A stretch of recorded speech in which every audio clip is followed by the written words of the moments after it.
Hello my dear students, welcome to my YouTube channel. আজি মই আলোচনা কৰিম ক্লাস 7 ৰ গণিত অসম জাতীয় বিদ্যালয়ৰ চেপ্টাৰ নম্বৰ 9 সৰল সুদ। তো এতিয়া চোৱা এক নম্বৰ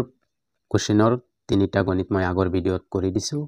আৰু এতিয়া আজি হ'ব 2 নম্বৰ কোৱেশ্চনৰ পৰা আৰু আগৰ ভিডিঅ'ৰ লিংকটো মই ডেসক্ৰিপচনত দি থৈ দিম, তাৰ পৰা চাব পাৰিব।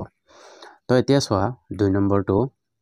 নম্বৰটো দিয়া আছে সৰল সুদ আৰু সমৃদ্ধিমূল উলিওৱা সূত্ৰৰ সহায়ত। আগৰ গণিতখিনি কৰিছিলো ঐকিক নিয়মেৰে, এতিয়া কৰিম সূত্ৰৰ সহায়ত। ঠিক আছে, যিখিনি সূত্ৰ মই আগতে কৈ দিছিলো যে এইখিনি মুখস্থ কৰিবা।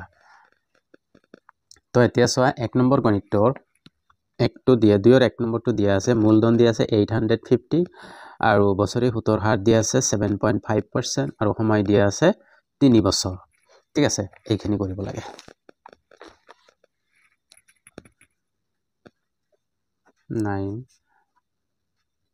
চেপ্টাৰ 9 হয়। ঠিক আছে, 2 নম্বৰ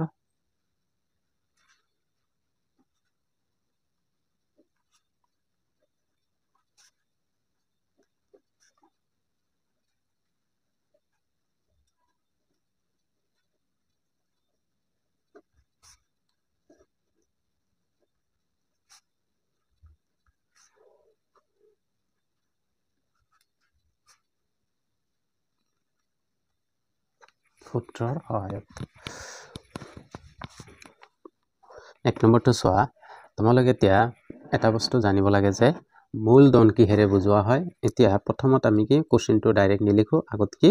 দিয়া আছে যিখিনি এইখিনি লিখিম। ঠিক আছে,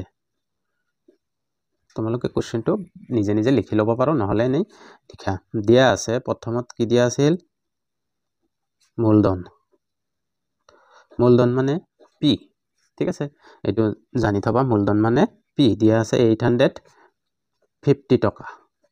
এইটো হল মূলধন। তাৰ পিছত দিয়া আছে সুতৰ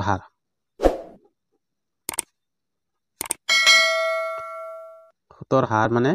আৰ। ঠিক আছে, আৰ দিয়া আছে 7.5% বা পাৰ্চেণ্ট।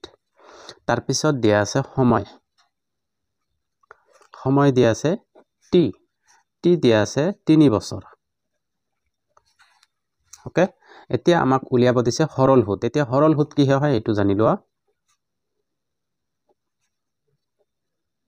সৰল সুদ হল আই, এইটো আমাক উলিয়াব লাগে। তাৰ পিছত কৈছে সমৃদ্ধিমূল।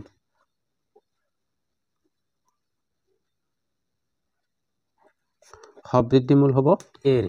ঠিক আছে, সেইটো আমাক উলিয়াব লাগে। এতিয়া গোটেইখিনি বস্তু আমাৰ কি দিয়া হল, এতিয়া আমাক ফৰ্মুলাটো লাগে। তাৰমানে আমি জানো ফৰ্মুলা এটা আছিল, হয় না নহয়?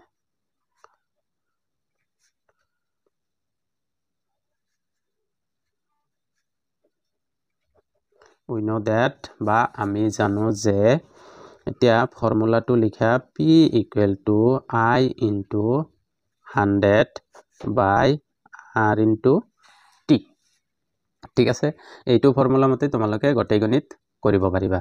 এতিয়া চোৱা, আমাক কি P দিয়া আছে কিমান 850 দিয়া আছে, P এইটো 850। তো টকাটো মই নিলিখো। আৰু আই দিয়া আছে নেকি, আই দিয়া নাই, তো আইটো আই থাকিব দিয়া, আৰু 100 to 100 বাই আৰ কিমান দিয়া আছে 7.5%, পাৰ্চেণ্টটো লিখিব নালাগে, পূৰণ। তাৰপিছত দিয়া আছে টি সময় দিয়া আছে 3 বছৰ। ঠিক আছে, এতিয়া এই তলৰখিনি ইয়াতে হৰণ হৈ আছে, এইফালে আহিলে কি হ'ব পূৰণ। দুটা পূৰণ কৰি দিয়া কিমান হয় 3 5 গুণ 15, 15 5 7 1, 3 5 3 7 গুণ 21 একে 22, একৰ পিছত দশমিক, তো ইয়াতে দশমিক হ'ব সমান I × 100। ঠিক আছে, তোমালোকে ইয়াতে টকাটো লিখিব পাৰো লাষ্টত। এই দুটা পূৰণ কৰি দিয়া। পূৰণ কৰাৰ আগত এটা বস্তু আমাক উলিয়াব দিছে আইটো, তো আইটো মই ইয়াতে লিখো। তো এইটো ইয়াতে পূৰণ হৈ আছে, ইফালে কি হ'ব হৰণ হ'ব। তো হৰণটো এইটো হৈ গ'ল টকা, আইটো থাকিব দিয়া। এতিয়া এইটো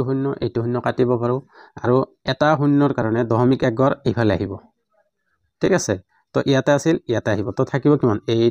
85 পূৰণ 2 পূৰণ 2 5 টকা। ঠিক আছে এই দুটা পূৰণ কৰি দিয়া 85 পূরণ করলে কেমন হবো 5 5 গুণ 25 25 5 7 2 5 2 গুণ 10 দিয়ে 12 2 7 1 5 2 গুণ 10 একে 11 এটা কাটি দিয়া 8 5 গুণ 40 40 0 7 4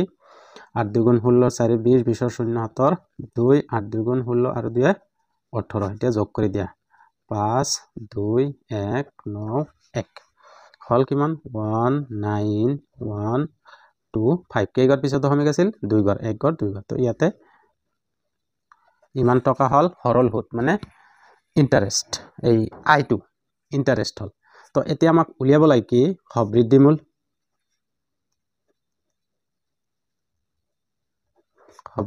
মানে এ আছিল এ ইকুয়াল টু ফর্মুলা কি হ'ব আই প্লাস পি সরল সুদ আৰু মূলধনটো যোগ কৰিলে যিমান হ'ব সিমানেই হ'ব সবৃদ্ধিমূল এতিয়া আই2 বহাই দিয়া আই2 পাইছা কিমান 191.25 যোগ মূলধন কিমান আছিল 850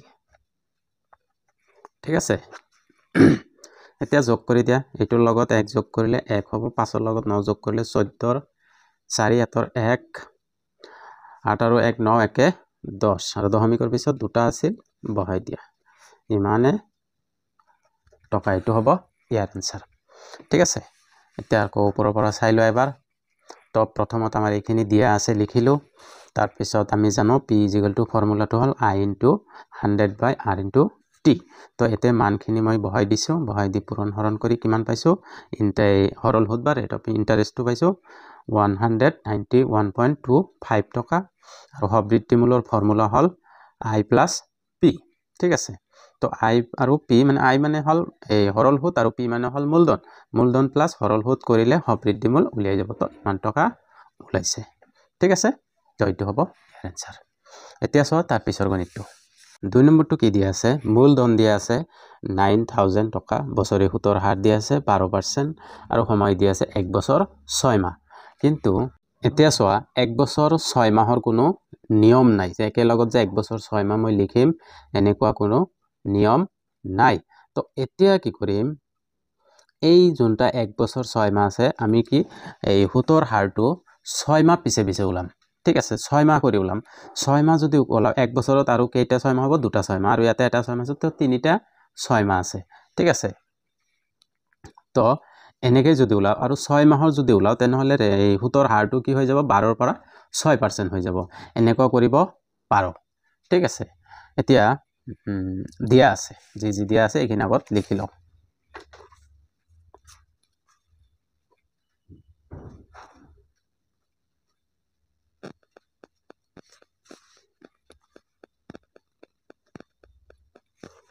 দিয়া আছে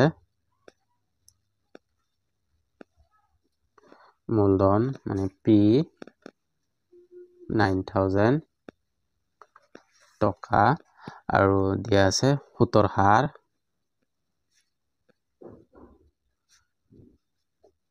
হাৰ মানে এই r2 দিয়া আছে r2 দিয়া আছে 12%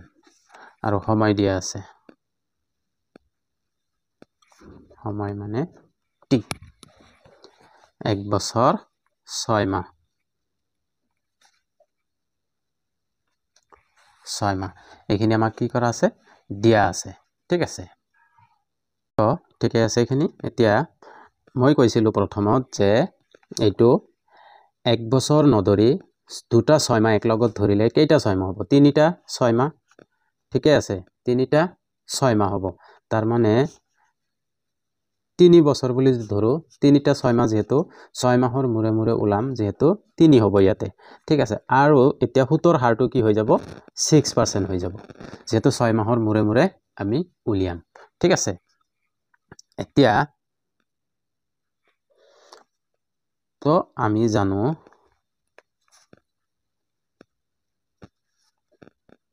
যে p = i * 100/r * t ঠিক আছে এতিয়া p ৰ মান কিমান দিয়া আছিল 9000 আৰু আইটো দিয়া নাই আৰু 100 বাই আৰৰ মান এতিয়া আৰৰ মান দিয়া আছিল কিমান 12 মই যেহেতু 6 মাহ পিছে পিছে সুত ওলাম তো ইয়াতে এনেকে লিখি ল'ব লাগিছিল যে 6 মাহ পিছে পিছে সুত ঠিক আছে তো ইয়াতে আৰৰ মান হ'ব 6 ইনটু এতিয়া 6 মাহ পিছে পিছে যেহেতু হ'ব তো ইয়াতে হৈ যাব 3 ঠিক আছে 9000 এই তিনিটা ইয়াতে 3 6 গুণ 18 এটো ইয়াতে হৰণ হৈ আছে ভাল আহিলে কি হ'ব পূৰণ হৈ যাব 18 মান I ইনটু 100 ঠিক আছে আমাক লাগে কাৰ মান আইৰ মান উলিয়াব লাগে হয় না নহয় আমাক লাগে আইৰ মান তো আইটো ইয়াতে থাকিলে এটো হয়তো কি হ'ব হৰণ হৈ যাব তো মই এইফালে লিখিছো হৰণটো এইফালে লিখিলো ঠিক আছে এতিয়া আই চোৱা এইটো শূন্য কাটিব এইটো শূন্য কাটিব তলত আৰু নাই ওপৰত আছে 90 ইনটু 18 টকা সবতে টকা লিখি দিবা তো আই এই দুটা পূৰণ কৰি দিয়া 9 8 গুণ 72 72ৰ 2 7ৰ 7 9 1 গুণ 9 আৰু 7 16 আৰু এটা শূন্য বেছি আছে শূন্যটো ইয়াতে বহাই দিয়া তো আমাৰ হৰল সুত মানে আইটো ইন্টারেস্টটো 1620 টকা ওলাল ঠিক আছে আমাক লাগে কি বৃদ্ধিমূল এতেকে বৃদ্ধিমূল a = কিমান পাম আমি i plus p মানে হৰল সুত আৰু মূলধন যোগ কৰি দিম হৰল সুত আমি কিমান পাইছিলো 1620 টকা পাইছিলো আৰু মূলধন কিমান আছিল 9000 টকা আছিল ঠিক আছে এতিয়া যোগ কৰি দিয়া 0 আৰু 0 0 হ'ব আৰু তোমাৰ 2 আৰু 0 কিমান হ'ব 2 হ'ব 6 আৰু 0 6 হ'ব 1 আৰু 9 কিমান 10 তো ইমান হ'ব ইয়াৰ आंसर ঠিক আছে তোমালোকে এনেকে যদি এনেকুৱা 1 বছৰ 6 মাহ যদি বেলেগ বেলেগকে দিয়া থাকে 6 মাহৰ মুৰে মুৰে হতিয়াতে লিখি দিবা যে 6 মাহৰ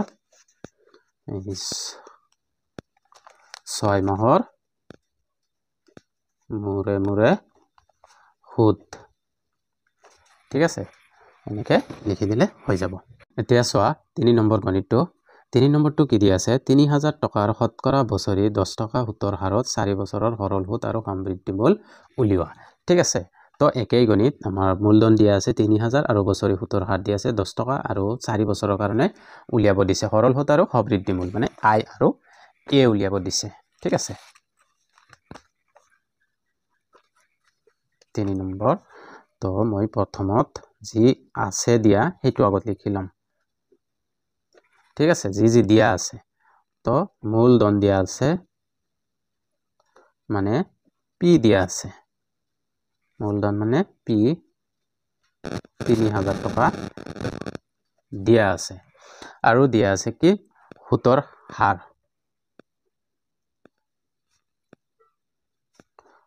হাৰ মানে r দিয়া আছে 10% মানে 10 টকা আৰু দিয়া আছে সময় মানে t দিয়া আছে তোমালোকে এটো ভালকে লিখিবা 4 বছৰ ঠিক আছে আমাক উলিয়াব লাগে এই হৰল সুত মানে আই তো আমাক উলিয়াব লাগে আৰু সমৃদ্ধিমূল মানে এ উলিয়াব লাগে ঠিক আছে এতিয়া আমি কি জানো এনেকে লিখিলেও হ'ব নিলিখিলেও হ'ব ডাইৰেক্ট ফৰ্মুলা আমি জানো যে p = i * 100 by r * t এনেকে এটা ফৰ্মুলাতে গটেইখিনি গণিত কৰিব পাৰিবা ঠিক আছে এতিয়া p ৰ মান দি দিয়া কিমান দিয়া আছিল 3000 টকা আৰু i ৰ মান দিয়া নাই i আমাক উলিয়াব দিছে তো * 100 by r ৰ মান দিয়া আছে r ৰ মান কিমান দিয়া আছে 10 দিয়া আছে আৰু t দিয়া আছে 4 বছৰ ঠিক আছে এতিয়া এইখিনি ইয়াতে পূৰণ মানে ইফালে আহিলে কি হৈ যাব হৰণ হৈ যাব 4 10 গুণ 40 ঠিক আছে বুজি পাই আছো আৰু ইয়াতে i * 100 টকা লিখিব পাৰো এতিয়া এই i আমাক উলিয়াব লাগে তো i টো মই এইটো সাইডত ৰাখিলো ঠিক আছে এইটো ইয়াতে পূৰণ হৈ আছে ফেলাইলে কি হ'ব হৰণ হ'ব তাৰ মানে এইখিনি বাই 100 এতিয়া টকা লিখি দিয়া লাষ্টত লাগিব যেহেতু তো I ইকুয়াল টু এটো কাটা কাটি যায় এটো কাটিলো 3 4 গুণ কিমান 12 কেইটা শূন্য আছে এটা দুটা 1200 টকা ঠিক আছে তো 1200 টকা আমি সৰল সুদ পালো এতিয়া আমাক উলিয়াব লাগে কি এতেকে সবৃদ্ধিমূল উলিয়াব লাগে আমাৰ হয়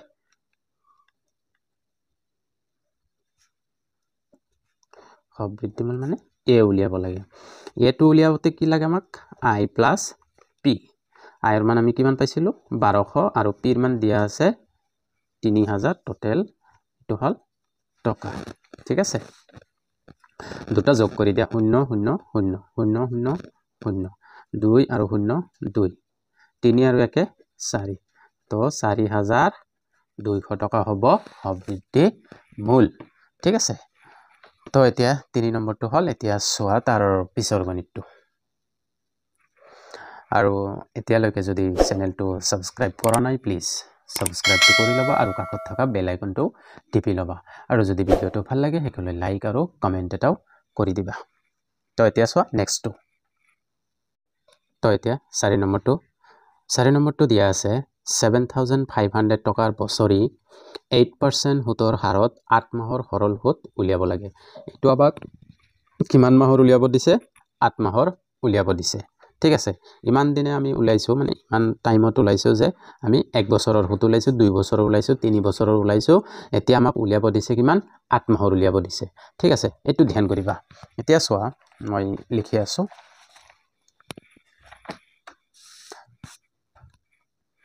প্ৰথমটো এটো 4 নম্বৰ সলিউশন দিয়া আছে সব গণিততে আগতে কি দিয়া আছে খিনি যদি লিখি লোৱা তোমালোকৰ কাৰণে সুবিধা হ'ব ঠিক আছে মূলধন মানে p দিয়া আছে 7500 টকা ইমান টকা আৰু দিয়া আছে সুতৰ হাৰ মানে r দিয়া আছে 8% আৰু সময় দিয়া আছে তোমালোকৰ t দিয়া আছে 8 মাহ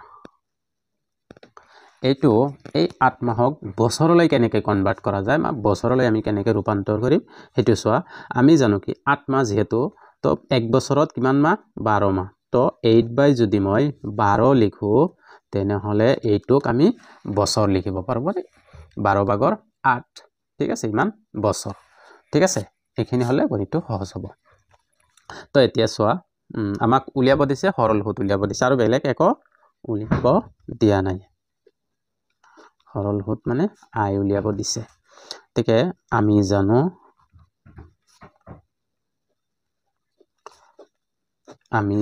যে p equal to I into 100 by r into t ঠিক আছে এতিয়া p এর মান বহাই দিয়া p এর মান কিমান আছিল 7500 আৰু I এৰ মান আমাক উলিয়াব দিছে তো I এৰ মানটো এনেকৈ থাকক আৰু r এৰ মান দিয়া আছে 8 আৰু t এৰ মান দিয়া আছে 8 by 12 ঠিক আছে এতিয়া সোৱা 7500 আৰু I into 100 by এই 8 আৰু 8 টো কি হৈছে পূৰণ হৈছে 8 8 গুণ কিমান 64 তলত থাকিল 12 এতিয়া এই 12 টো যেহেতু হৰণ হৈছে ইফালে গলে কি হ'ব ওপৰত পূৰণ হৈ যাব আৰু এই 64 টো ইয়াতে হৰণ হৈছে ইফালে আহিলে পূৰণ হৈ যাব তো I into 100 পূৰণ 12 বুজি পাইছনে এনেকুৱা থাকিলে ওপৰত গলে কি হয় ওপৰত যায় ঠিক আছে ওপৰতে পূৰণ হৈ যায় আৰু যেহেতু তলত এটা 64 থাকিল তো 64 টো ইফালে আহিলে কি হ'ব যেহেতু ইয়াতে হৰণ আছিল ইফালে আহিলে পূৰণ হৈ যাব পূৰণ কৰি দিছো ঠিক আছে এতিয়া সোৱা আমাক লাগে কি I এর মানটো লাগে তো I টো ইফালে আনি দিয়া গটেখিনি ইয়াতে আছে পূৰণ 64 এতিয়া তলত থাকিব 100 পূৰণ 12 ঠিক আছে টকা কাটাকাটি যায় না নহয় এটো শূন্য যায় এটো শূন্য যায় হৈছে তাৰ পিছত 4 ৰে কাটিলে এটো 4 বাৰ যাব 4 ৰে কাটিলে এটো 3 বাৰ যাব 3 ৰে 75 ক 25 বাৰ যায় না নাযায় যায় এতিয়া ওপৰত 5 পূৰণ 4 সৰি 4 ৰে এটো 4 16 এটো 4 নহয় 4 ৰে কাটিলে 16 বাৰ যাব এটো 16 হ'ব ইমান টকা ঠিকে আছে এতিয়া আই পূৰণ কৰি দিয়া 25 আৰু 16 5 6 গুণ 30 30 0 7 3 6 2 গুণ 12 3 15 1 5 গুণ 5 1 2 গুণ 2 যোগ কৰি দিয়া 0 5 10 0 1 3 1 4 তো কিমান পাইছো 400 টকা এটাকে লিখি দিম সৰল সুদ আমাক উলিয়াব দিছিল কি সৰল সুদ আই ইকুয়াল টু কিমান পাইছো আমি 400 টকা ঠিকে আছে বুজি পাইছা এইখিনি লৈকে যদি এতিয়ালৈকে চেনেলটো সাবস্ক্ৰাইব কৰা নাই প্লিজ সাবস্ক্ৰাইবটো কৰি লোৱা আৰু কাষত থকা বেল আইকনটো টিপি লবা